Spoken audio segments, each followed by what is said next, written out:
While some local schools and daycares may have preventative measures from keeping your child safe from the flu bug, if your child does end up getting sick, come on down to your local pediatrician or doctor. They'll take a quick nasal swab, and within 15 minutes you can tell if your child is positive or negative with the flu this season. One dynamic duo and an old blue Volkswagen truck are making their rounds around the Tampa Bay area to help spread the message that it's okay to sometimes stop and smell the roses. Ladies, your Pinterest and DIY dreams have come true. One local store is helping bring out the crafty side of people in South Tampa. Though this is only one of the stops that Project Princess makes throughout the year, the families here at the Ronald McDonald House say that their time with their children leave an everlasting impact that they couldn't find anywhere else. Today, another major bombshell in Supreme Court nominee Brett Kavanaugh's confirmation process. A third accuser has come forward with new allegations of sexual misconduct in the early 1980s. NBC's Blaine Alexander reports from Washington. Hi everyone, happy Wednesday and happy Halloween. Today I am back at the desk for WFT First at 5. Just want to give you all a quick update as to what you can expect tonight on our show in case you do tune in to watch. So we're going to start off talking about voting. Voting is coming up soon on November 6th, and right now a lot of people are trying to encourage others to go out to do early voting. I know on campus here at UF we do have a lot of early voting sites, so make sure that you check in your own hometowns, or if you're here in Gainesville, look at the different places to see where you can start voting, whether it's now as an early voter or once November 6th happens. And then we also of course have to have some Halloween stories in today, and one of those stories is about teal pumpkins. So if you go out Halloween trick-or-treating tonight and you see a house with a teal pumpkin outside, that means that they are an allergy-friendly house. So any children or families that do have any allergies, they will provide treats that are specific to certain allergies. So definitely check that story out. It's extremely cute, and it's pretty cool to see that now this is a new way that families are trying to be inclusive for all types of children, not just those that love the sweet candies and treats, but also those that do have some allergies as well.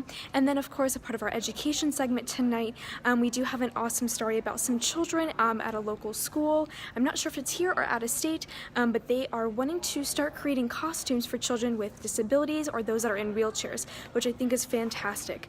So please, again, be sure to tune in at 5. We have a lot going on as usual, but I promise it's going to be a lot of fun. So again, happy Halloween, and I hope you have a safe night. Good night.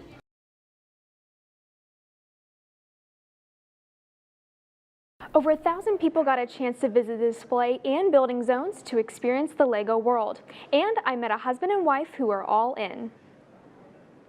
Bricks and Blocks is an event created by husband and wife duo Dawn and James Burrows to share Lego creations to smaller communities. I love to plan events. James loves to build Lego.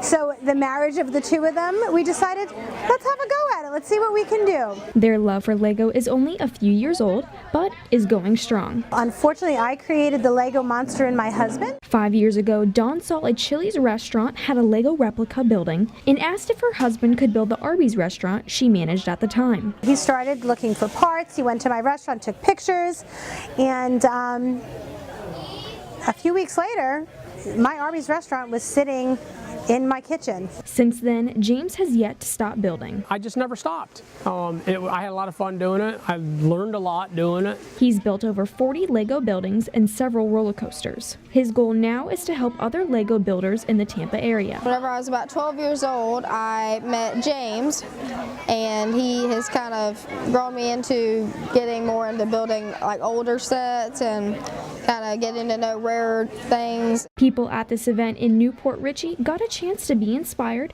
and then build something from their own imagination. It's neat to see the new models that the kids are into, but then think back when I was, 10 years old and building. Working with Legos can be for just about anyone. When you look at a box and it says for ages 3 to 99, they're not kidding. There's no reason that you have to stop building just because you reach a certain age. That's ridiculous. The Arby's Lego creation was the first time James had touched Legos. He says he doesn't know where he'd be without those famous bricks. I didn't pick it up until I was 45, and it's changed my life. This is my career. This is what I do for a living.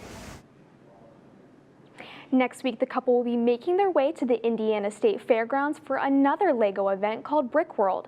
For upcoming events and displays, you can check out their Facebook page at Bricks and Blocks. Alexis Pastore, WUFT News.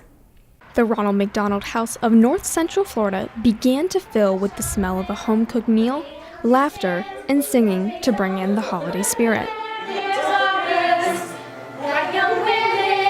Local students, part of an organization called Project Princess, dished out a home-cooked meal dressed in Disney princess attire. Project Princess founder Kiara Brown started the organization 4 years ago after fulfilling a leukemia patient's dream of meeting Princess Tiana. Big smile. It was then she created her program where others could make a similar impact. And just me going there and bringing this element of magic and imagination, it really just did something to me where I wanted to extend this opportunity for other girls to be able to dress up and make the same type of difference and impact in someone else's life. The mission? To visit children in the hospital or at home suffering from terminal illnesses, hoping to add a touch of magic in their lives. Though this is only one of the stops that Project Princess makes throughout the year, the families here at the Ronald McDonald House say that their time with their children leave an everlasting impact that they couldn't find anywhere else. We have good people with good hearts in this earth still, you know, and not everybody's bad. Because if not, they wouldn't be here at the moment. Whether they are serving dinner to families or paying hospital patients a visit, Brown says her organization goes beyond what others might expect. It's not just girls in costumes anymore. We really and truly are making a difference, and we're bringing joy and magic into some of the most amazing people's lives who are deserving literally of every joy possible. Alexis Pastore, WUFT News. What started as a love for bread baked into a business full of love, passion, and pastries here in Lakeland, Florida. Born and bred owner Jen Smur first discovered her love for baking after taking a European trip for her honeymoon. There, she experienced real bread for the first time. After taking some time to learn the craft, Smur has developed her newfound passion into a booming business. The bakehouse whips up more than just some loaves of bread.